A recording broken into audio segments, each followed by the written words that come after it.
Hi there, welcome back to Amaize Health, your journey to amazing health. So, we're talking about when you need to see a doctor for your headaches. Now, if you have a headache that starts after an injury or a headache that's waking you up at night, you definitely need to be seen. If you have a severe headache that comes on out of the blue, you feel like it's the worst headache of your life, or you have a headache that's been lasting more than 3 days, get seen.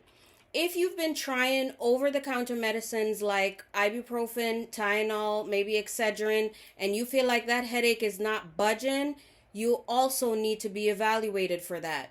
Now, if you're having other symptoms associated with the headache, such as shortness of breath, maybe a stiff neck, maybe a fever, visual changes, those are all reasons that you need to be seen and evaluated.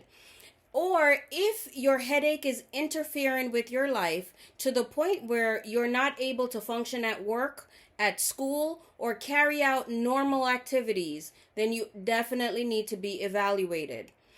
Touch base with me again next week and we'll continue the conversation on headaches. Hope you have a wonderful week.